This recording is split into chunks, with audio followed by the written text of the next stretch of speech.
এবছর এ বাংলাদেশের শ্রেষ্ঠ মৌলবী দিয়া ইস্তেসকার নামাজ পড়ানো হলো। বৃষ্টির জন্য চিল্লা কাদা বলে, আল্লাহ তুমি রহমতের বৃষ্টি দাও।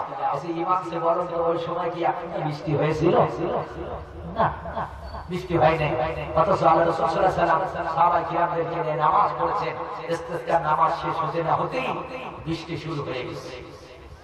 আমার মনের ভিতরে কিছু কনফিউশন আছে, আমার ভিতরে কিছু ইশকাল আছে, এগুলা দুই একটা বলেই দেখেন একেবারে তাফসীরের ভিতরে ঢুকে যাচ্ছে কি করে। মুসলমান বন্ধুগণ আমার, এ বাংলার জমিনে 57টা বছর বিশ্ব ইজতেমা হলো। তাম পৃথিবী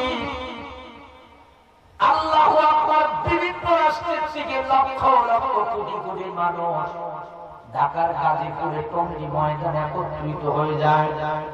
3 দিন ইজতেমার পরে সেদিন আগে দোয়া হয়। আমার মতো আসাদুজ্জামান মৌলভী দোয়া করার সুযোগ পায় না, চান্স হয় না। এই পৃথিবীর শ্রেষ্ঠ আলেমরা সেখানে দোয়া করে।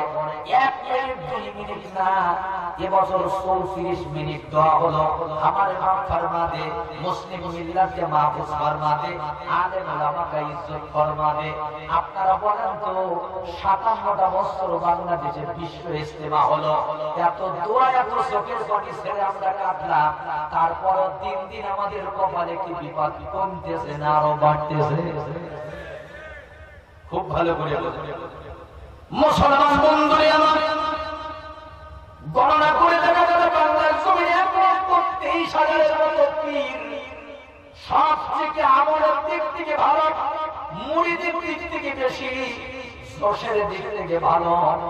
আমি বলি সর্বনা 1 নাম্বার। বলবেন হুজুর কেন?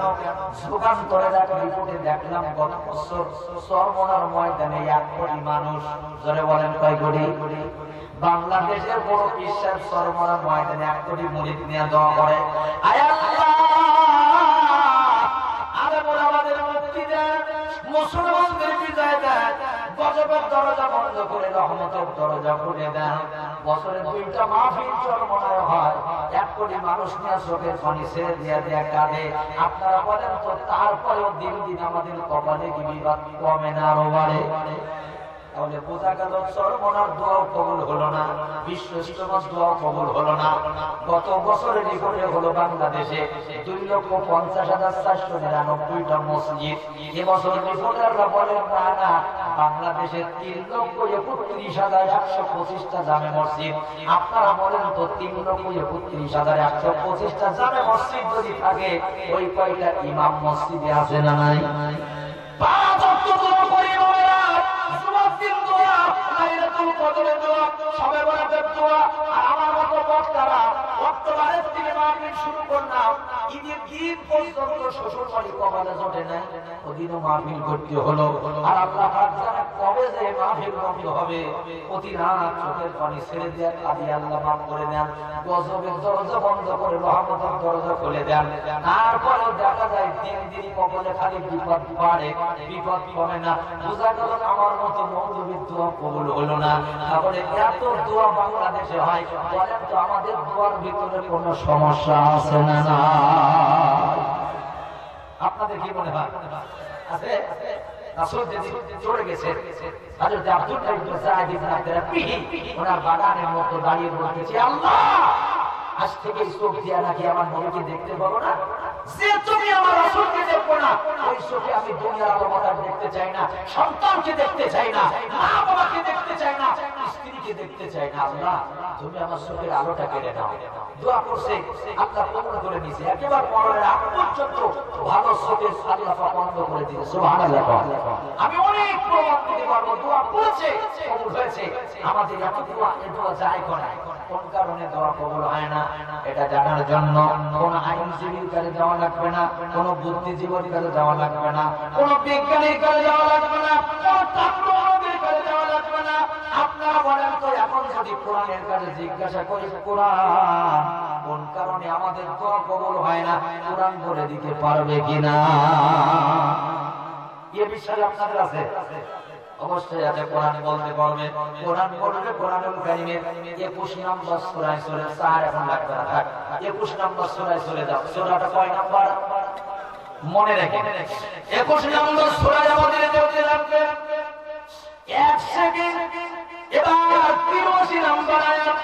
87 নম্বর আয়াত আর 89 নম্বর আয়াত।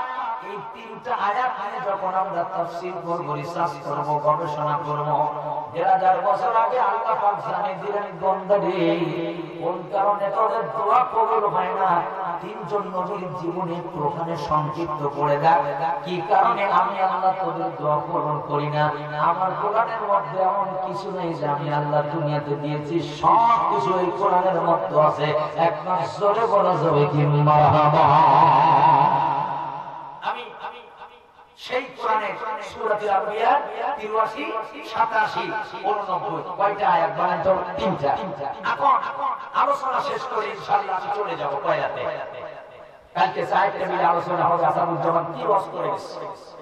ওয়াজ তো আপনাদের মনে থাকবে না, তবে ওয়াজের নামটা মনে রাখবেন যে হুজুর ওয়াজ করে গেছে। ওয়াজের নামটা ছিল আমাদের দোয়া কবুল হয় না কেন। ওয়াজের নামটা কি? ওয়াজের নামটা হলো দোয়া কবুল। এত দোয়া হয় বাংলাদেশে, ইস্তেমায়, সরমনায়, বক্তারা, হুজুররা এ দোয়া যায় করে। আরেকবার ওয়াজের নাম হলো দোয়া কবুল হয় না। মুসলমান বন্ধুরা আমার, প্রথম নম্বর আমরা সূরাতুল আম্বিয়ার 89 নম্বর আয়াতে কারিমার মধ্যে ঢুকে গেলাম। আল্লাহ রাব্বুল আলামিন বললেন ওয়া যাকারিয়া ইজনাদা রাব্বাহু রাব্বিনা তাজারনি ফারদা ওয়া আনতা খায়রুল ওয়ারিসিন। আল্লাহ পাক বলেন আমার জাকারিয়া নবীর কথা স্মরণ করো। সবাই বলেন কোন নবী? হযরতে জাকারিয়া নবীর কথা স্মরণ করো। দেখো দোয়া কেন কবুল হয় না এখানে দেখলে পেয়ে যাবে। তাফসীরের মধ্যে আছে জাকারিয়া আলাইহিস সালামের প্রায় 90 বছর বয়স, চুলগুলো পাকা, দাড়িগুলো পাকা, গায়ের চামড়াগুলো ঢেলা, এখনো পর্যন্ত একটা বাচ্চা কাচ্চার মুখ দেখতে পারে নাই। রাস্তা দিয়ে যখন যায়, ছোট্ট বাচ্চা যখন আব্বু বলে ডাক দেয়, জাকারিয়া নবীর কলিজাটা যেন ছিঁড়ে যায়। সন্তানকে বাবা যখন আদর করে, নবীর মনে চায় যে আমার যদি একটা সন্তান হতো আমি আদর করতাম। বয়স কত বছর? 90 বছর। চুলগুলো পাকা, দাড়িগুলো পাকা। আবার তাফসীরের ভিতরে আছে স্ত্রী বন্দা, বাচ্চা কাচ্চা হওয়ার সম্ভাবনা নেই। উনি একটা রুমের ভিতরে ঢুকলেন, ঢোকার পরে দুই কানে হাত বেঁধে দিলেন। উনি আল্লাহ রাব্বুল আলামিনের কাছে থেকে বললেন রব্বুল আলামিন, আল্লাহ আমি জাকারিয়া যদি চলে যায়, এই নবুয়তের সিলসিলাটা কে ধরে রাখবে? আমার একটা ছেলে সন্তান খুব জরুরি। রব্বিনা তাজারনি ফারদা ওয়া আনতা খায়রুল ওয়ারিসিন।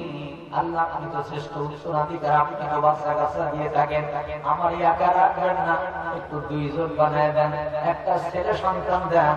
দোয়া করেছে কার কাছে?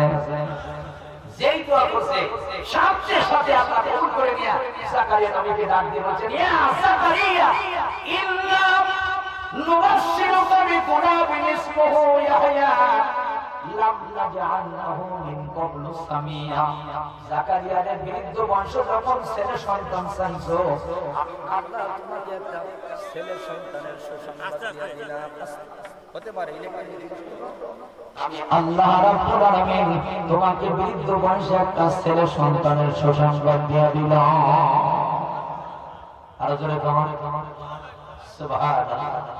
তবে মজার তাফসীর হলো আল্লাহ পাক বলেছেন জাকারিয়া তোমার ছেলে হওয়ার পরে এর নামটা কিন্তু তুমি রাখতে পারবে না, তোমার স্ত্রী রাখতে পারবে না, কেউ রাখতে পারবে না।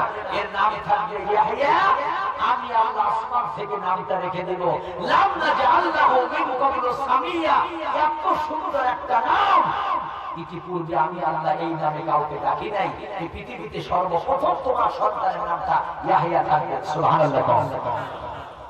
আমার ভাইনা আল্লাহ পাকের কাছে ছেলে সন্তান চাইছে, আল্লাহ পাক কিন্তু ছেলে সন্তান জাকারিয়া আলাইহিস সালামকে দিবেন। তবে নাম রাখবেন কে? আল্লাহ রাসূল বলেছেন, এই কথাটা মনে রাখেন, রাসূল বলেছেন তোমাদের যখন সন্তান হবে, ছেলে হোক আর মেয়ে হোক, এক 7 দিন পরে এক সপ্তাহ পরে আকিকা করে তার একটা ইসলামিক নাম রাখবে। কেন? কিয়ামতের ময়দানে যার নাম যা, আল্লাহ পাক সেই নাম ধরে ধরে ডাকবেন। এখন আমরা ডিজিটাল করতে করতে বাচ্চা বাচ্চার নামগুলো ডিজিটাল কায়দায় রাখতেছি। মুসলমানের ছেলে নাম রাখছে জিয়া, নামটা কি? জিয়া। কিয়ামতের ময়দানে যদি আল্লাহ ডাক দেয় বাবা জিয়া, তোর জাহান্নামটা তাকাই তাকাই আগে দেয়। মুসলমানের ছেলের নাম হলো বুলেট, ওর ঝড় হলে ফসলতে যাবটা ঘেরা দেখে টাওয়ারে পড়ে, অথচ নাকি বুলেট। আবার নাম রাখছে সংগ্রাম, কি এরকম আছে কিনা? সংগ্রাম মুসলমানের নাম, ছেলেদের নাম। আমি যেখানে জুমা পড়াই কলকাতাকে কেন্দ্র জানা মসজিদ, জুমার নামাজ পড়ে আমি সিনাইদা মাহফিল করতে যাব, হঠাৎ করে একটা ছেলে এসে বলতেছে হুজুর 10টা মিনিট একটু দাঁড়ান। কি হলো? আমার একটা ছেলে সন্তান আল্লাহ দিয়েছে, হুজুর একটা ইসলামিক নাম রেখে দেন। তো আমি চিন্তা করলাম যেহেতু ইসলামিক নাম রাখছে আমার চাচ্ছে, এটা আমাদের জরুরি। হাদিসের ভিতরে আছে আব্দুল্লাহ, আব্দুর রহমান, শ্রেষ্ঠ নাম। ভাই এই দুইটা নাম থেকে একটা আব্দুল্লাহ না আব্দুর রহমান রাখেন। কিছুক্ষণ পরে বললো হুজুর দুটো নাম বললেন, এই দুটো নামের ভিতরে বয়স্ক বয়স্ক একটা ভাবলা, ও কি মুনিশির জাত আপনি বলেন? আমার বলতে এরপরে 10টা নাম বললাম, ভাই এটা আমার মামাতো ছেলে, ওটা আমার ফুফুতো ছেলে, ওটা বাড়ির পাশে ভ্যানারা, হুজুর একটা আটকমার নাম দেন, হুজুর একটা আটকমার নাম দেন। তার মানে ও এমন আটকমার নাম চাচ্ছে যে ওর ছেলের নাম যেন বাংলাদেশে আর কারোর নাম না থাকে।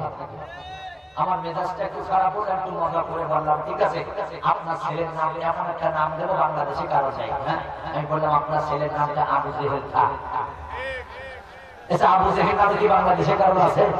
কথা বলে নাই। ফিরাউন নাই, ফিরাউনও নাই, আবু জেহেলও নাই। আমার বন্ধুরা এইবার আপনারা বলেন, আমি যদি বলি আপনার 1,00,000 টাকা দেবো আপনার ছেলের নামটা আবু জেহেল থাক, আপনি কি রাখবেন? আমি যদি বলি 1 বিঘা জমি লিখে দেবো ছেলের নামটা ফিরাউন থাক, আপনি কি রাখবেন? বলবেন কেন? কথার জবাব হলো ফিরাউন আবু জেহেল আমরা যতই বলি না কেন ওটা কিন্তু মুহাম্মদের সাথে বলি না, ঘৃণার সাথে বলি। কথা বলো ঠিক কিনা? আমার বাংলাদেশে কিছু নেতারা বোঝে না সম্মান দুই প্রকার, একটা হলো মুহাম্মদের সম্মান আর একটা হলো ঘৃণার সম্মান।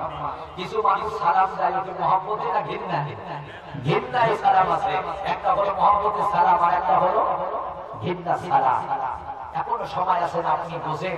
উনি মনে করে আমার পিছনে হাজার হাজার জনগণ, এভাবেই আপনার ভালোবাসা বোঝা যাবে।